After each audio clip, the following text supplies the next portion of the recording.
Ma base. Merci vraiment. Na slogan ezala makasi. Babi Kingabwa. Azali Michael Jackson du Congo. Mais c'est Mekako, mais c'est Caroline, j'arrive. Akoko Makake président na Congo. Amen. Babi Tshisekedi akova Dawana. Amen. Au-delà de 2028. Pour Mboka Oyo Ebasi. Moi si mamke. Quand Koloba Awa depuis 2017. Tu vas qui IDP au pouvoir. Si mon colo Jésus-Christ a consommé. Toujours les États-Unis. L'homme donnait le trône. Avant de tambola na Maison Blanche. Dans la tamboli, il y a quelques journalistes. Moutou Oyo a posé ma question. Alors les journalistes en Angola. Il a posé ma question. Il y a lobby. Il y a un sengo ya makasi. Comme président des États-Unis, c'est la première fois Nassili Samakambu Afrique, précisément la République démocratique du Congo. Wana Trump. Alors lui a réagi au sujet de la RDC. Alors lui paix et Kokota na Congo. Même in Rwanda paix et Kokota. Dans quelques pays africains. Bon, 4 ambassades des États-Unis. Oh Bakangi na Congo Brazzaville, Bakangi na Mali, Bakangi na Centrafrique et pas la Faustin Archange Touédera, le président de la Centrafrique. Alors lui, Afrique centrale mobimba. Au Kenya, États-Unis, au Congo, deux visa. Au pays États-Unis. On a donné Trump. Voilà qu'on souk aux États-Unis, il est fait viva. Viva! Pas de tête et de maman, pour encourager les sous-mokotis d'Amboka. Pour féliciter l'homme à la tête du Congo, le président le plus sollicité Mokili Bobiba. Qui s'était dit très attendu dans le mois de mai. Dans le mois de mai, très attendu. Bakolambaye na bureau ovale. Et ça bureau là, elle a une maison blanche. Ainsi, même titre, le président ministre d'Israël, Benjamin Netanyahu, na Isaac, président d'Israël, ce qu'on me compte, sauf prévu, le premier OD, la Maison Blanche, on a finalisé les accords. Merci, Otis. Les accords minéraux et sécurité. La sécurisation. Assurance vie à la sécurité à la Congolais. Ce qu'on a clôturé les États-Unis et ce qu'on a dit, Pétain Moulolo a cri de joie.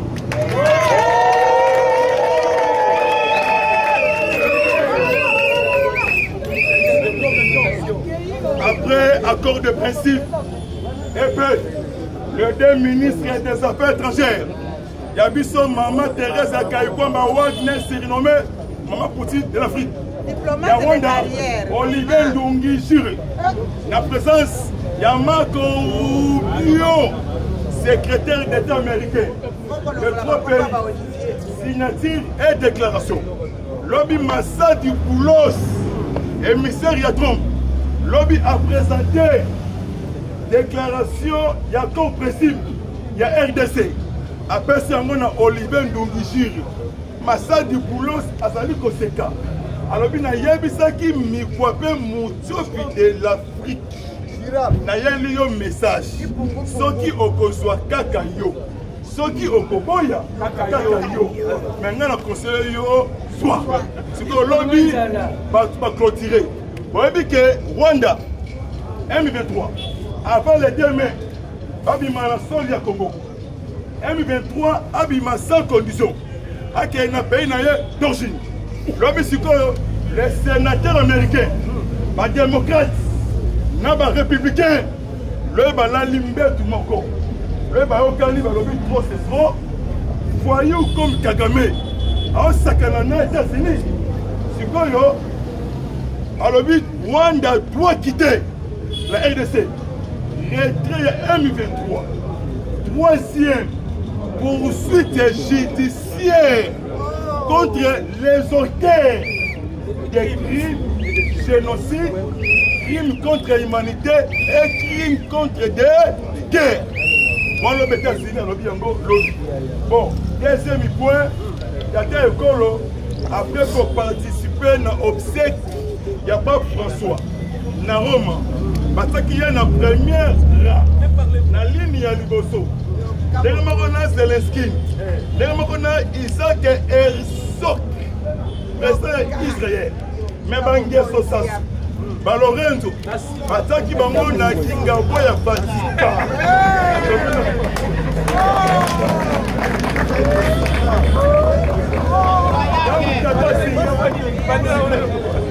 Lorenzo, Sassou Nguesso, Ataki Bango na Kingabo ya Vatican. Mais il y a même un mot fleuri ya Vatican. Dans la longue ya Vatican, Azalaki vraiment Hollandais na Makambutu à la loupe. C'est la première fois dans vos obsèques votre François. Matanga est bon ami politique. Donald Trump a Benani Macron. Habiti Kanga ina tout à Célestine. A détruit ça. C'est une manifestation ya yo. Autant nous fassions au Kenya pour que nous ressemblons maman Denise. Autant les fâchés. Bien comme d'habitude. Possible, il y a plein de nuits, chemise, ou lit. Grâce à Père, chemise, il y a bouton, machette. Grâce à Père. Et il y a fatigue, et dans il y a détermination. Grâce à Père. On a dit fatigue. Mouko tombolo. On va partir, viens, Yakao. Macron, oh, excuse-moi, ce n'est pas moi, c'est Kagame à l'objet, c'est toi. Mais n'est caché. Vous voyez que, Otali Fati, Otali Maman, Bolingo Yamboka. Lobi que mon comment qui a Walobi. Lobi n'a Boutou à la lité à l'embaté. Lobi a mis ministre des Affaires étrangères de Belgique. Lobi a mis ministre des Affaires étrangères de Belgique. Tête à tête. Namokodi Yamboka. Basololi. On a encore un principe épais. Parce que on a un commandant belge. On a quitté le Bumbashi, Namanyema. Parce que l'on a été à l'école, ma campagne très bien. On a sololi. Bon, ok, on a reçu ça. Nati que la Baniga Peta pose espace. L'État et de maman, n'a pas rangé l'investigation. Il y a un mail à où tu peux interdire les sous-sous. Kabasele a quitté Kitasa. Parce que Kabasele a tanga mis les sous-sous. Dans ma cambia coup d'état. Parce que ça, la manabanda lungwa, c'est bandal. À la case. Anaki Abima Chedi. À Kenderon. Papa, si c'est que dans son Kamayele, sortez aux citoyens, on comprend. En fait, c'est nous Lumba en vie. Doyen, Jokangaï. Camarade, Jokangaï. Etienne en vie, avec Kiboy. Maréchal Mobutu, avec qui était en scandale, la soulier, avec des exils. Mais puis notre temps, on a écosalaté. Avec Kiboy. Kanambe au côté passé mbongo tout oh ibi ekosila yo. Au côté de la maka, yamaka. Pour votre les sources d'information. Yo seri tabasibo. Kakuta yo weri Museveni alliance. Babeba na Kanambe Hippolyte a donné une grande partie de milliards. Moi na ya Museveni. Alors bi kolo ADF nalu. Ezali Hippolyte Kanambe. Jamais le Moukoul. Asa ami pas prêt. Ya Kanambe Kasemeri. Asa tout Ougandais. Asa la kana Kampala. Il y a un fournisseur. Nambongo ya Congo, Manduke Sombami, allez, va tuer plus les Congolais. Kingakat après perquisition. Il y a des conteneurs. Oh, bah, oui. À ça, la vrai faux. Franc congolais. Vrai faux dollar. Bakouti Bakar. Babouké. Bakouti Biloko, début pour vous, Biloko, on a exaté. On a fait la Futuka. Biloko, oh, bah, oui. Soriano Danyano, c'est journée na Kigali. Il y a un complot pour attaquer RDC. Gestion sécuritaire, Nasukisa. Et par RDC, avancer, faites à clair. Wazalendo avancer avec précision. bitumba ezokende bakoto ya Kaziba na Katana bakosa bino te Kaziba ezali munene. Une grande partie ena maboko ba wazalé. Une grande partie sous par DC na ma militaire burundais. Les instructeurs il y a Eric Prince Black Walter bakoma qui déjà la Walikali bakei koto ya Mbaya semaine oyo bokomona les militaires on va composer il y a quelques pays privés comme Wagner et autres pays Iran pour appuyer Prince Eric pour le Congo et son de la peine. Merci vraiment, même moral, même esprit. Venga qui sont à plus 243 97 360 50 14. WhatsApp n'a appel. N'a la lobby. Merci Miyachou. Vous mettez le Miyachou ma boko. Ah Miyalo. Il de paix se viva. Il de paix se viva. Miyachou, n'a pas dit déclaration à moi de Mousseveni. Après l'être américain va t'indélier. A comme vous savez que RDC, parti à sa frère naïe, à sa grand frère naïe, à sa frère pour travailler naïe, au sein de la ville avec l'hôpital.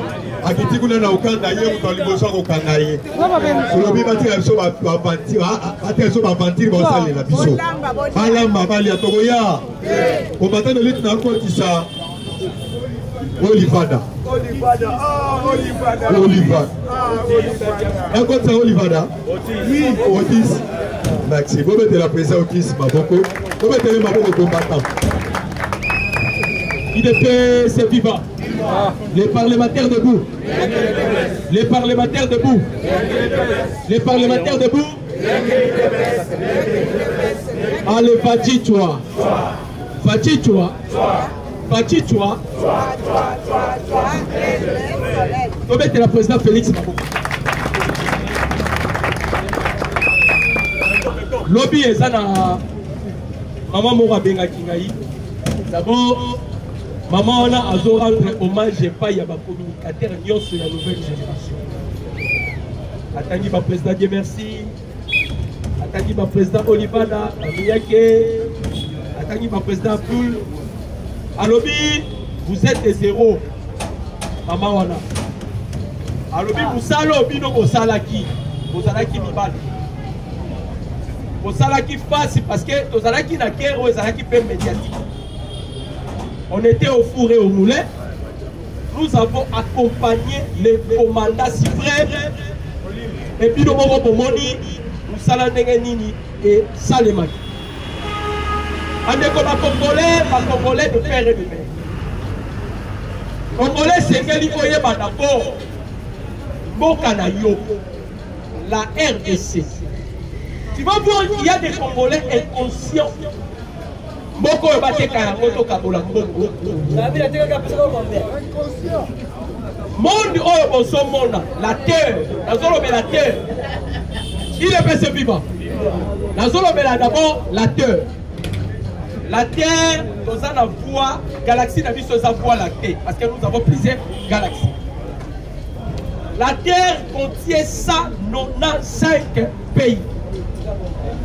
Terre au Bosomona. Mais le pays le plus sacré au monde, c'est la République démocratique du Congo. Amen. Congolais mi bête la langue. Le pays le plus sacré, c'est la République démocratique du Congo. Paradis terrestre. Ton souvenir la Bible. IDP, c'est vivant. Ton souvenir la Bible. La Bible dit ceci. Bible Zoloba. C'est par l'invisible que le monde physique existe. Le monde a été créé par la spiritualité. Amen. C'est la spiritualité qui engendre ce qui est physique. Amen. Pour aller plus loin, comme il faut expliquer, en réalité, dans l'homme, c'est l'esprit. C'est-à-dire, l'enveloppe ou l'utile que Dieu a utilisé le corps ici, ça va utiliser à Molimo. Voilà pourquoi quand l'homme meurt, à Kabouanakane, parce que nous sommes tous à la Kamoukite. Ton souvenir, président Félix. président Félix ils sont au sala discours à Tokakate. On dit ça dans Rosa Likolo. Sora ça au sala discours à Tokakate. On contemple quand on sala discours talaye bien. Abibi ça couleur on dirait il y a épembe. Andeko, c'est un fantôme. Vous savez les Américains, Baminele, on se rendre compte que le pouvoir ancestral de la République démocratique du Congo, c'est le pouvoir le plus élevé. Amen. Amen. Et c'est ce qui fait la force du président Félix, parce qu'il n'était pas allé s'atterrer dans l'occultisme, c'est-à-dire les religions occultes de Abidele. Emmanuel Macron a sali fort. Abisi Tshisekedi topé sur une semaine. Ceux qui ont dit qu'on s'adhérait à la formation T, qu'on soit Goma. C'était ça la chute de Goma. Emmanuel Macron. Parce que Paul Kagame est dans la formation, Sassou est dans la formation. Et la religion occulte à l'étranger. Si vous adhérez sur le plan spirituel, vous serez contrôlé par les blancs. Ils ont la difficulté de contrôler Tshisekedi parce que Tshisekedi est dans mon pépé. Il est assis dans le lac Mukamba, c'est ça l'origine du pouvoir ancestral. Alors, c'est parce que les chefs Akenda qui considéraient dans l'occultisme. Moïse, Nzamba ici Moïse. Yabissa bana Israël. Les Égyptiens que vous voyez, vous ne le verrez plus jamais. Le président Félix Atikalaki Yemoko. Mais vous savez pourquoi le président Félix n'a pas peur? Le chef de l'État n'a pas peur parce que le pouvoir au Zanango, ça ne vient pas des hommes, mais ça vient de Dieu. Amen. Parce que si ce pouvoir venait des hommes, c'est ce que le il était sûr que celui qui a fait de moi roi, c'est Dieu en personne. Je ne dépends pas de ces hommes de ce monde. C'est Elohim qui est ma protection. C'est-à-dire le président Félix, il est le seul président au monde le plus protégé sur le plan spirituel. Là, je vous dis et je signe. Parce que le président Félix, il sera qui président Oya Bandeti Awa. Mais pas pour mailler. Boyoka Bandeko Congolais. Boyoka. Jeunesse et Zoloba. Au commencement, Dieu créa les cieux et la terre. La terre était informe et vide. Il y avait l'esprit de Dieu qui se mouvait, pardon, il y avait les ténèbres à la Bible et l'esprit de Dieu se mouvait au-dessus des eaux. C'est ça la création du monde. Balobi, il y avait les ténèbres, c'est-à-dire Dieu et Ndambazo Kelema, il y a eu l'apparition du ténèbre. Et on dit que l'esprit de Dieu se mouvait au-dessus des eaux. Il n'y a aucune place dans la Bible où on dit que Dieu avait créé des eaux. Non, Ndamba est beaucoup na ténèbres na maï. Donc c'est ce qui fait l'éternité de Dieu. C'est ça la puissance de Dieu. Or, si vous allez dans la profondeur, la République démocratique du Congo, c'est quelque chose qu'on a tiré dans l'eau. Cela veut dire, Amen. Dans la préséance de Dieu, la RDC existait déjà. Amen.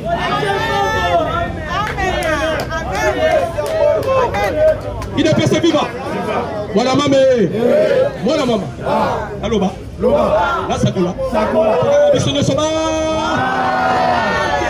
Dans le Bakayango, mais de fois, le président Félix, c'est un Dieu est mort. Dans le Zoloba, un Dieu est mort. C'est un Dieu qui change le masque. Azo soit plusieurs masques. Les Lopena na Oloba. Quand le président Félix voyage, il se détache de son propre corps. Pourquoi? La mission au président Félix a sala. Et sa mission au Lumumba sala. Et sa mission au Kimbango sala. Et sa mission au Kimpavita sala. C'était quoi? Au son qui sa pouvoir, il y a homme noir. Alors, le coup là-bas, l'esprit, parce que quand l'homme meurt, en soi, l'esprit de l'homme ne meurt pas. Voilà. Mais l'esprit s'incarne dans un autre corps. Voilà. Maintenant, tous ces esprits sont incarnés dans le corps de Tshisekedi. Lumumba Lobi, l'histoire du Congo sera écrite par un Congolais. L'histoire des Akokomaba pour la Tshisekedi. Tshisekedi est venu bouleverser le monde.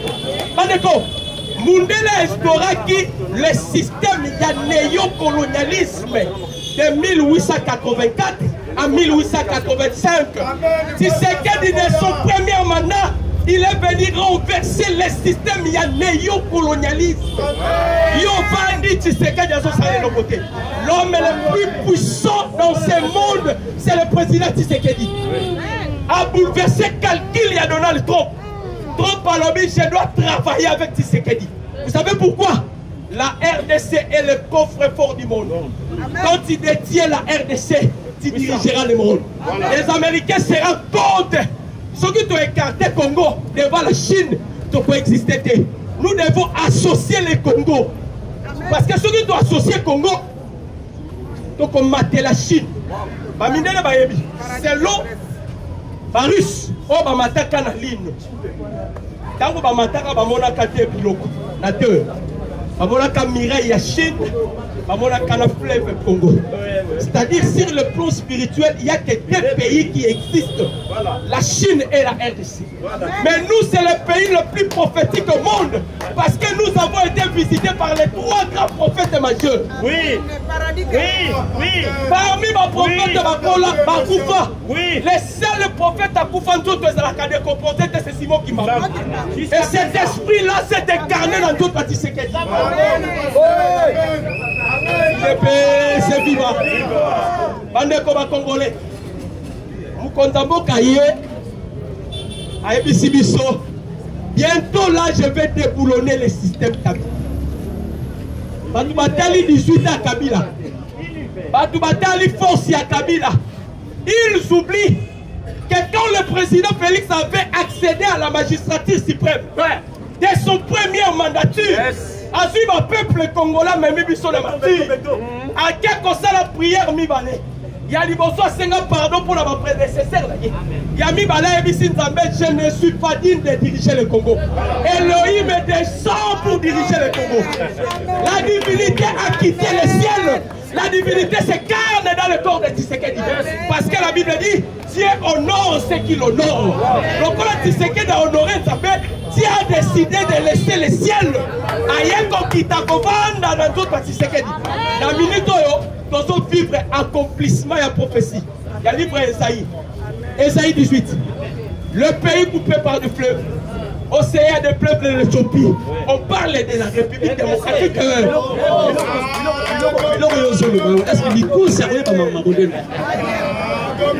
On parle de la République démocratique du Congo.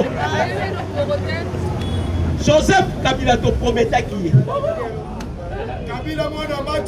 Et ça, le peuple nous sauve à ça, la bango. Et ça, le peuple nous sauve à ça, la bango. Kabila sali ba Congolais mabé. À quel soit des milliards et des milliards. Après si Museveni. Après si Museveni, aidez-moi. Là, on a besoin de Ouvira. Là, on a besoin de Tanganyika. Là, on a besoin de Chopo. Il y a un peu qui mwana Museveni mwozi. Amenasa ki luboya kasham. Alobi luboya kasham. Ozo kebisa yo. D'ailleurs, Kalamiki te tozo akisanga. Bandeko. Appel téléphonique. Le conseiller principal, il y a Donald Trump. Nalobi, Lito, il y a Trump. Monsieur Massad Bonos. Avec Museveni, Abi Museveni. Au niveau de Nanayo, sera sali blague. Dans 10h15, Tobomina Yola Moine. Yebisaye Ameka Dissoussouté. Lobby Donald Trump a commis décret. Décret il a commis. Apesi Ouganda na Kenya Itimatum. Voilà. Bobby Misabatunabino de toute urgence. Très bien parlé. Les États-Unis veulent maintenant collaborer avec le pays le plus sacré au monde. Amen. Misabatunabino de toute urgence. Amen. Bonne année. Parce que les États-Unis a continué comme Manassa Lobby. Bientôt là, le Black Water. Ils vont maintenant opérer une opération de nettoyage. On sert un nettoyage. omoni na bandoki bakomi kokangama tolobaki yango le président Félix alobaki tobandana na bandoki ya libanda tokangi bandoki ya libanda vie nzambe kubenisha vie atikala kondima kamera ete sorcier eridi et ils oublient bandeko. Vous savez que Apocalypse Apocalypse parle de 4 êtres vivants. Mon cousin est l'ongia Moutou, mon cousin est l'ongia Eni, mon cousin est l'ongia Faux, mon cousin est l'ongia Lyon. Ce sont les 4 esprits qui contrôlent la République démocratique du Congo. Tous ces 4 esprits, parce que nous sommes les seuls pays où on a mis tous utilisé des totems. Un pays nous sommes là, bazar là, totem. Sont que la français va la soso et sur l'accès égoïsme. Américain bazar qui na aigle. Aigle esa puissance et vision. On utilisait l'aigle dans leur emblème parce que le plus grand secret de l'aigle c'est l'immortalité. Aigle a coup raté. Voilà. Aigle a coup raté. Aigle sera l'ennemi à Serra Général. À Boukibek, à Lomoli, à Papouna, à Kepanda Nicolas Ngombo. Alors les Américains utilisaient les aigles, l'emblème sous forme à cause à l'éternel. Quand le président Félix est allé dans la tombe de Abraham Nicole, on a récupéré la force de l'aigle. Maintenant nous avons Lyon et nous avons le totem de l'aigle. Voilà pourquoi nous bouleversons le monde. J'ai dit et je promets.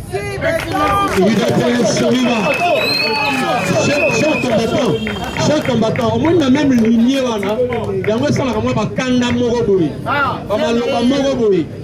parce que lorsqu'il a parlé de la parole de Dieu, son Botali Félix, il a les 4 caractéristiques des 4 êtres vivants.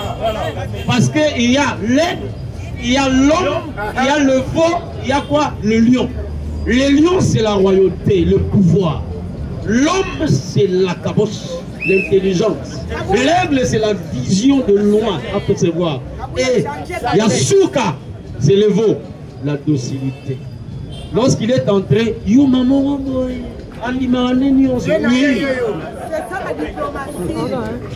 Oui,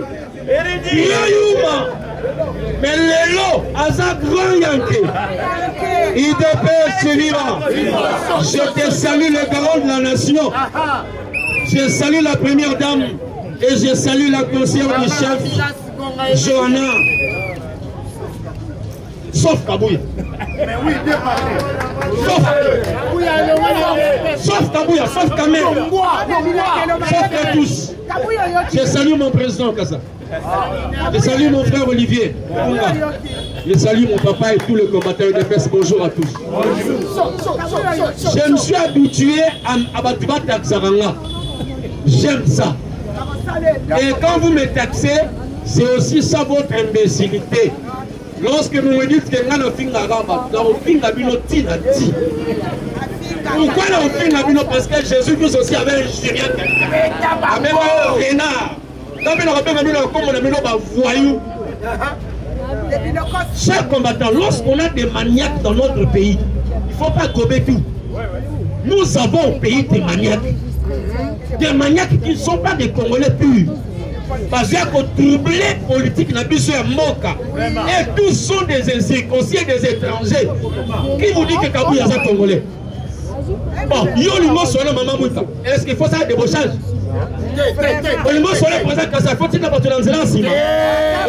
Olivier, François Pablo, il est très idiot. Non, comprenez. Le fer existe de fer. J'aime beaucoup lorsque Sonic a vous dit un gagnant ne lâche jamais. Et un lâche ne gagne aussi jamais. Combattants sont vos souvenirs. Quand il y a une historique, dans la réalité, sont vos souvenirs. Moi j'avais dit depuis le début, lorsque Kabound partait, j'ai dit il faut que Mouto fasse gagner. Combattant, on sont testé. Sa mémoire, il y a vieux Etienne. Mémoire, on a jamais. Non, on ne pourra pas humilier, jamais. Obi tango bazo humilier UDPS, bazo humilier yo na ngai. Yango to iko ndimate, moto ya boye, bolole boya za UDPS. J'ai aimé, il y a un président c'est là, il y a matin de bien dans lobby, na pina numéro nia. Au président José Kolingato likaka ko finga ba mutu wana yo na yé voilà ndenge moko. Pourquoi je le dis? Kabuya nous a taxé batu batanga te. Pendant que c'est lui qui est le véritable idiot, mais il voulait nous taxer comme étant batu batanga te. Quand on dit batanga te, tu es illégal, tu es idiot. Un bourrique n'est maman le bien. Un bourrique de formation et de mérite. Parce que Kaboul, on doit lui amener un diplôme de bourricité. Donc, bourrique, là, idiot. Il te pèse, en tout cas, comme on est en train de se il te pèse, viva. Combattant, si nous sommes il te pèse, parce que nous oublions, d'abord, on doit commencer par notre maison. Voilà. Avant qu'on le la bilan, monsieur Madame, on a vu ce mot. Yango Lelo, je vais m'adresser à maman Marthe. Oui. Il te pèse, viva. Viva. Maman, avec beaucoup de respect. Pourquoi je dis respect? Un jour, lors du retour du vieux Etienne, retour triomphal, vous voyez bien, pour ça, la stade de martyrs, Liban, stade de martyrs, c'est un stade de verre, plein à craquer. Moi, je suis boulevard, on a fait la Funa. Ce jour-là, le vieux Etienne prenant la parole, il a présenté Moutamba, Moubake, à une maman Marthe. Alors, je vous présente votre mère éternelle. Je ne sais pas si vous me comprenez. Donc, maman n'a bien libéré l'année. Maman Marthe, comme mère éternelle, il a commencé à parce qu'il ça sonne mal, ça sonne aussi mal. À tout moment, Mamba Kabouya, Yom Tozo va appuyer Kabouya. Maman, yo benelo mabao, tu surtout pète Kabouya bien en Ndaku. Parce que Nandaku, bana matata pe basani basalaka. Tant mutabe bisa valeur ya Ndaku faut pète. Maman, longola maboko na Kabouya, aoso mutu makasi yalo bagara yo. Yo mutu appuyer gaye, yo mutu battre la gaye. Et puis parce que ba ko famille tu serais de venir Kabouya. Maman, benalo na mpanzi. Na respect tu na pona papa.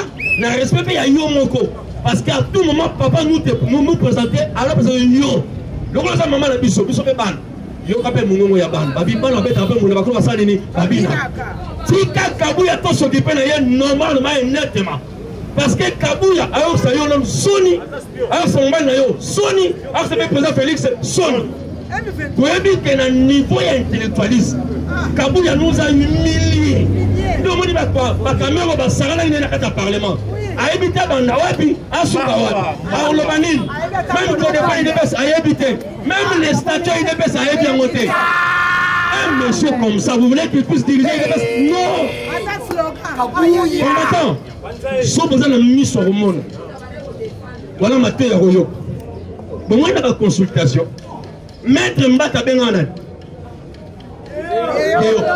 Qui n'a pas compris? Qui n'a pas compris? Mbata est envoyé par qui? Déjà va implanter quoi? IDPS. Alors qui maintenant dirige IDPS? Alors à quoi bon? À quoi bon même Abisso? Consonant ni? On dirige ni? D'abord un, Mouyi Bio. Nico c'est belé, Iyo. Ouzo belé, Iyo. Côté la pétrole, Iyo. Kosuba na mec, Iyo. Nous sera là, Iyo. Partout nous sommes pas Kabouya.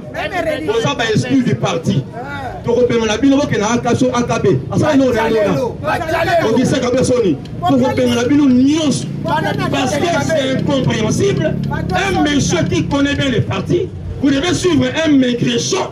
Un idiot, je dis bien idiot. Je pèse mes mots, idiot Nico Bodé. Pour l'engager, pour le humilier du seuil de paix. Oui, si Félix est aujourd'hui présent, ce n'est pas par rapport à ce mot, c'est par rapport à l'UDPS. Parce que les partis de l'UDPS avaient confiance aux yeux du peuple congolais. C'est la Pounet qui est président de la République. Donc aujourd'hui, c'est l'UDPS qui est à la tête du pays. Mais maintenant, Mouta dirige l'UDPS. Zoba, Zoba. Je l'ai dit, je pèse mes mots, Zoba, Zoba. soki nakende na Équateur babenga ye liboma to bolole lela toza muke tokopesa ye confiance te. On doit aller de l'avant et on doit faire de grandes choses. Na Kasai bayebi ete alobaka aza mutu ya miabi aboseli eloko moko aza mutu ya miabi aboseli ke ma maman est aussi du miabi. Moi je suis équatorien de père de Kasai de mère. Ma maman est de miabi. On ne connaît pas miabi. Pourquoi il avait fait les Kasai pour les élections? Et ici il a triché. Que l'élection, j'ai quoi il y a l'élection? Il a triché. J'ai quoi il y a l'élection? Il a triché. Il a fait ses vivants. On doit être concret et net. Je résume. Maman Marthe, Maman Nabiso, Mère éternelle, laisse-nous le parti. Si qu'elle a Bisso pour ça, aujourd'hui, il y a des gens capables pour diriger les messes. Oui, oui. Pourquoi était des hommes dans un intérim? Mais il y a des gens capables. Parce que des hommes même d'intérim, il faut le one-on-one. Je peux dire une chose, je peux diriger les messes. La salle n'a pas ça le bel homme sauté. Hier, dans un arabe, il y a un Bisso. Tina élection, l'élection, il y a deux fois. Il y a eu mon madame. Pour moi, il y a eu mon et ça passe. Et ça passe. Une personne vivante. Je vais évoluer. Hier, je vous ai parlé de ma famille. Un oncle de l'église catholique. Voulant me dire que Fafati a trahi le pays. Il y a une nation à la ville, non, après qu'on bête à Vital Kamé, on bête à Sounaï. Après Vital Kamé, yo, na osala encore na kauka, na terrain wana kauka wana. Na ko bête sérieusement na quartier na osala wana. Pourquoi? Vous savez des choses au Congo. On doit se dire la vérité. Na Congo, à l'époque de Mobutu, tu ne peux pas parler de Mobutu même à la maison. Même à la maison. Moi, si on a un mal, si tu parles de mal de Mobutu, on va t'accuser. Parce que le bureau n'était pas confondé. Moi, on a confondu le bureau quartier. Mais aujourd'hui, on commence à exagérer un peu. On peut faire un fatia. Non. Ah, on a tout ça là qui m'y paie quoi. Parti et peuple des coups. On doit pas avoir pitié de qui que ce soit. À l'époque du peuple perdu, nous on n'était pas pardonné. Je vous dis la vérité. J'étais 6 fois l'année. J'ai été arrêté 6 fois l'année. La grenade de Miap, la grenade même de prison pour la Maramouya Kabila. Mais aujourd'hui on parle de Fati, nous nous regardons. C'est quoi au juste? Attends les États, on doit l'acheter. Oh non, nous sommes des démocrates. Je suis démocrate, mais sachez une chose. Dieu a la démocratie. Dieu n'a jamais été démocrate. Il est Dieu, il impose des choses. Il dit ceci, je mets devant vous la vie ou la mort. Mais moi, alors dit mais, moi, je ne prends pas moi, mais, quand on dit mais, il a tout aboli ce qui était auparavant. C'est ça les Français. J'ai dit la vie. Il vous impose la vie. J'aime aussi une phrase. Il y a un moment, Dieu dit ceci. Continuez frère sur mon corps. J'aime ceux qui m'aiment. Alors, ceux qui ne l'aiment pas, ceux qui les haïssent, il dit il aime ceux qui l'aiment. Somme. Bon, bah toi, il y a un homme qui a ça. Moi je suis Dieu. Dans le Bible, Kamere s'était aéré jusqu'à Tinati. Parce que aux allons nous tourner, n'a besoin de belé. De deux, qui nous met belé au sein de. Oui, oui, moi les gars, ça la blague. Oui, oui, moi les gars. À mon café, quand la coin à chab. Le pain à la louange, pour l'église de la louange, il y a le pain à ma mollet. Et quand on a le petit bois. Oui, moi les gars, ça va, il y a un petit absent 40. On m'appelle le déposant le bel au monde. Mais Kebanayo, parce que, et à Tegoya, vous savez, la blague na Congo, on sera passé, la mission, nous avons passé na yo. On a besoin de yo, c'est bizarre. Il est impoli, un impudique, sadique, maniaque, fait au Congo toucher à nos femmes. Vous savez que les Congos sont un risque. Aujourd'hui, nous avons un risque. Ils sont plus des femmes, il y a sida dans le Congo. Ils nous ont injecté même ma maladie. La guerre est à l'Est. L'Est là-bas est pollué. Il y a des filles qu'on avait menées à l'Est pour ne pas contaminer la zone de l'Abisso. les femmes. Parce que les mecs congolais, non, j'ai compris aussi une chose. Lorsqu'on dit que l'Est, j'aimerais d'aller corriger de moi le bien. Ne parlez pas battu à Est. Non, non. Les gens battus à Est étaient les Rwandais qui sont à l'Est. Parce que l'Est, c'est le Congo. Nos frères de l'Est, ce sont nos frères. On parle de l'Ouest, l'Est, Nord, Sud et Centre. Comment on le reste?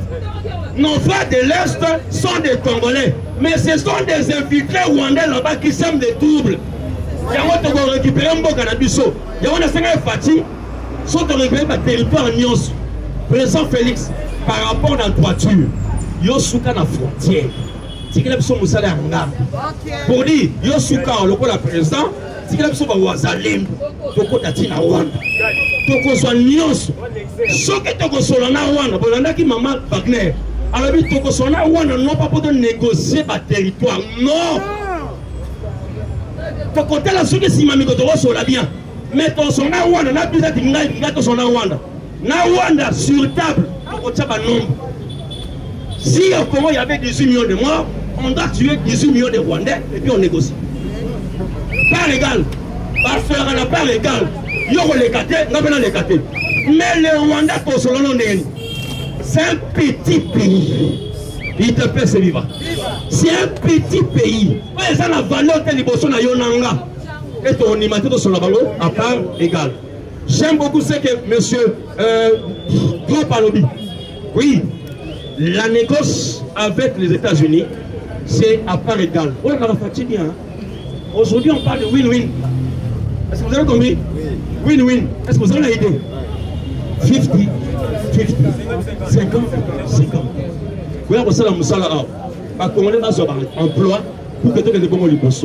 Le Rwanda n'a rien à bénéficier ici au Congo, rien.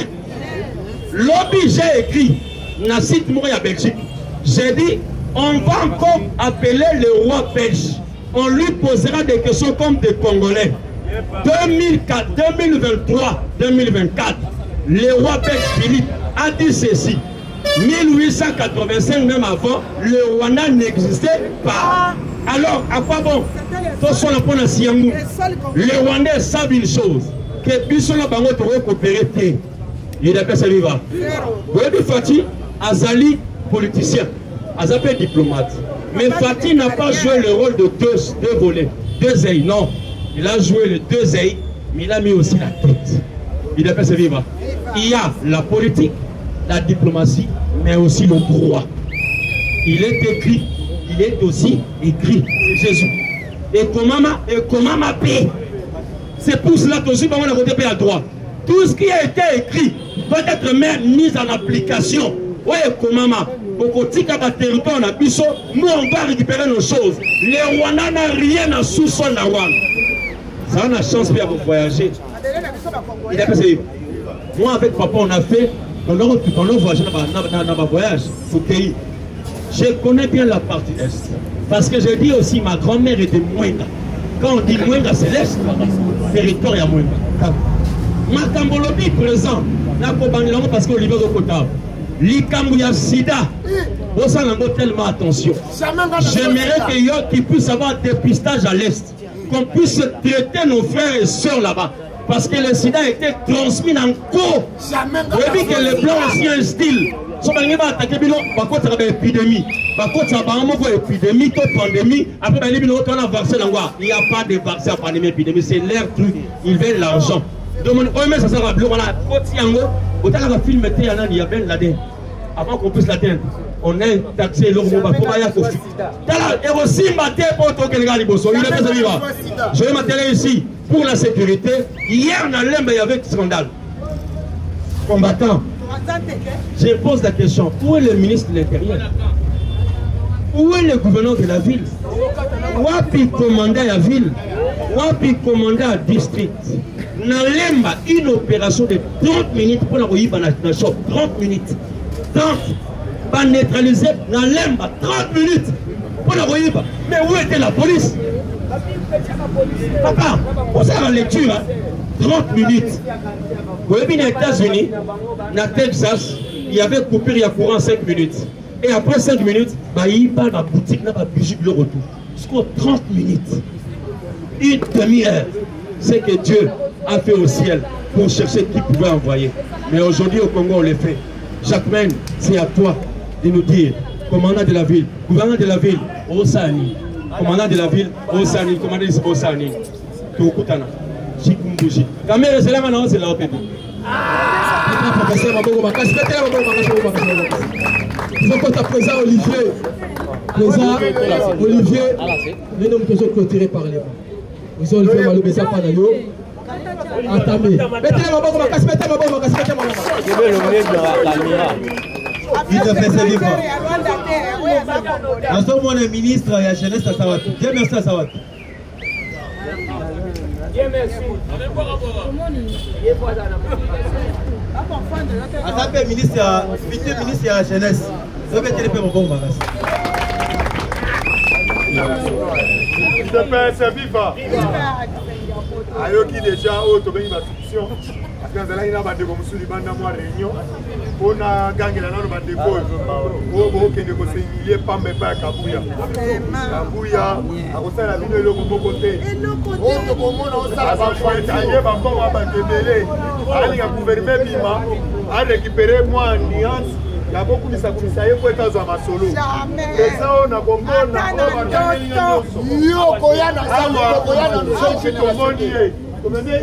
La police qui a eu un ministère.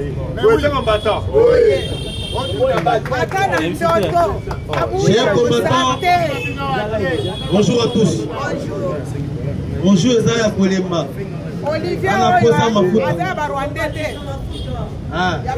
Chers combattants, bonjour à tous. Combattant Mambo Masso.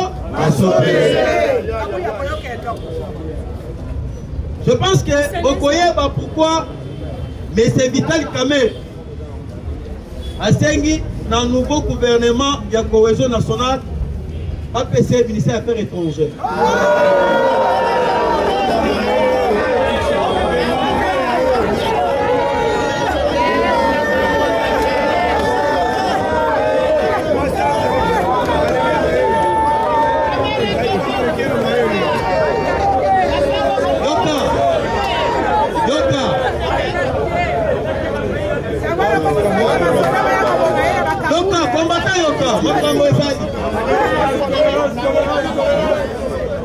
Vous voyez pourquoi Bakay Kokanga 50 conteneurs. Il y a des francs congolais. Oyo Kabila Atikaki na Kingakati. Mais on va évoquer sur 3 cas et sur 3 stratégies. Oyo Kabila attaque en marche. Comment renverser le régime actuel? Parce que tout a été prévu dans le mois d'avril. Coûte que coûte, va battre le président Félix Tshisekedi.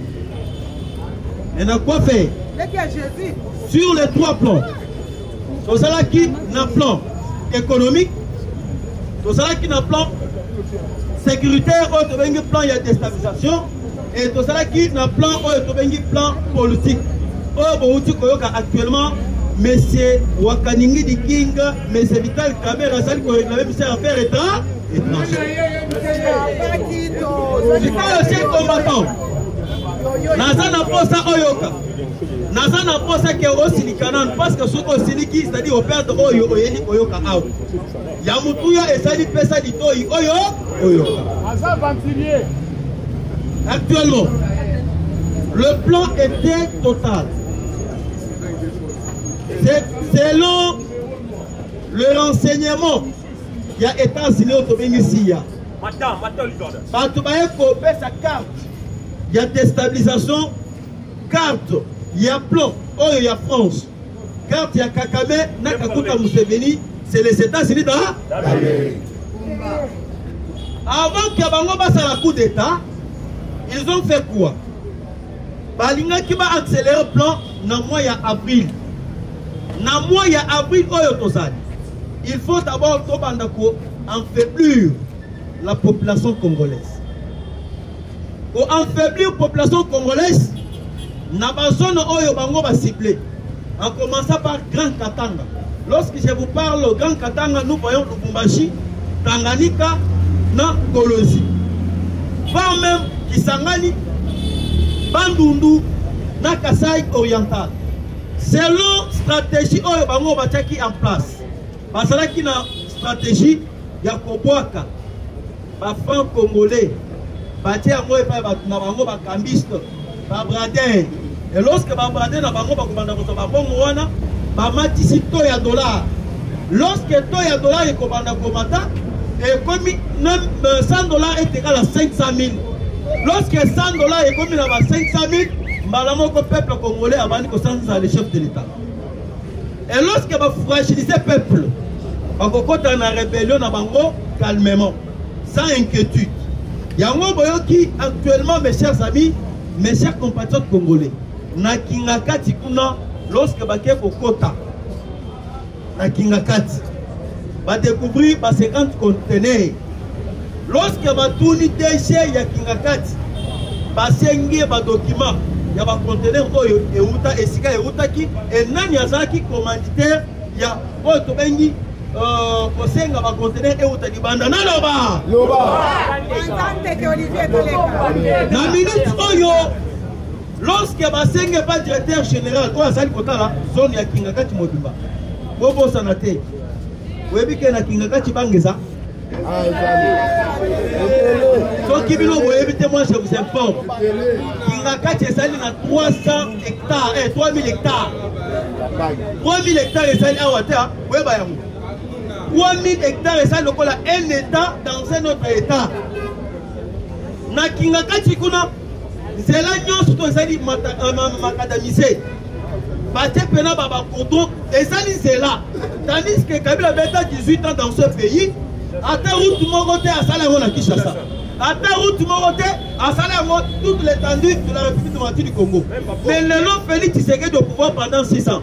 Pour que ne revienne, c'est là où on dit qu'on va bandundu Teketi Kasai. Olongo na bandundu, ok, na Otomini Tikapa, Makada Mesad. Olongo na Tikapa, Kananga, Makada Mesad. Et le président Félix Tshisekedi na 6 ans. À Saline, c'est là, et l'ongwe na Kabinda. Et que na Kindu pendant 6 ans. Mais bango babeti 18 ans. Mais ceux qui ont continué à Kingakati kuna, au bout de Basali Bansela, batie ba mine, courant et ça, il y a qui n'a pas été. Yango tozali kwa bisabino.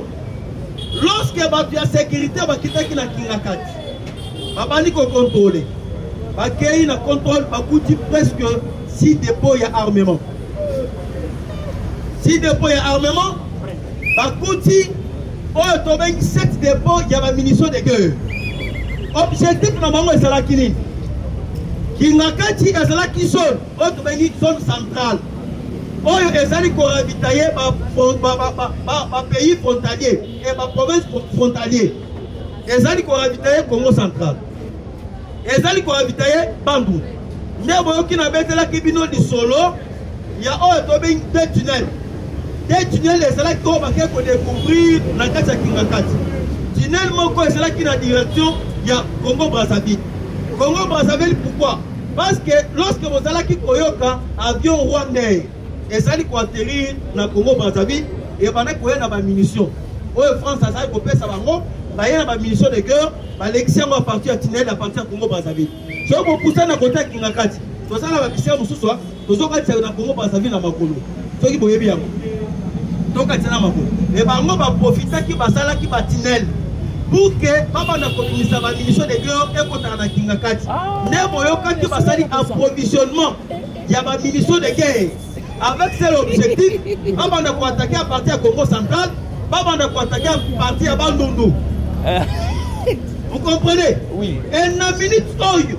Et lorsque Vassili Semakamo est allé kokanga ma munition de guerre, bakena ba conteneur oyo sala qui na stock. Baké pe na conteneur wana ba yebisi ba ngoko fongo ba fongo et ni na katiko pour les gens ba sac à main ba fongo le premier conteneur ba goti à quelques centimètres conteneur ba goti ba sac ba linga ku kutu ba se décourager ba tika to moni pena général nani commandant mon sergent monsieur zawana albino botika te ba fongo wana siko yo mote be betaye on tata moi sinara toni abi ma pena ba bimisi ba sac wana batala pena boye tala makamba ba fond congolais belé bakuti babillet ba 20 000. Conteneur moko soko koti billet ba 20 000. Oyebi que combien de millions? Des milliards. Conteneur moko. Mais si vous mettez calcul, ezali conteneur moko te, ezali 50 conteneurs ba francs congolais. Akila ndoki. Banzaye. Nana quelqu'un monte mamare. Oki ndorite. Banzaye. Et nazali quoi bisabino yoka. Lorsque baye kotourna bango. Nani azali mukolo conteneur. Balobi oyo akomandaki ba conteneur wana ezali patron na bango. Oh patron nani? Oh mama Olive Leme. C'est-à-dire ba komandaki ba conteneur otaki na Chine, mosusu otaki na Gabon. Objectif na bango basali kosala ni ndenge ndeko na ngabela tawuti kokama. Ita pesa limba. Objectif na bango ezala kinini? Chine basali ko multiplier ba billet ba 20 000 na ba 10 000. Comment imposer le président Tshisekedi? Toujours crise matin et pas profiter, pas pour essayer le président Tshisekedi dans la rébellion. Et dans la minute comme les États-Unis ont approché le président Félix, il était à dévoiler la flamme de ce haut. Yango Boyoki, Chole, Utebi, Bakei, Nakata, Lobi. Est-ce que vous êtes au courant?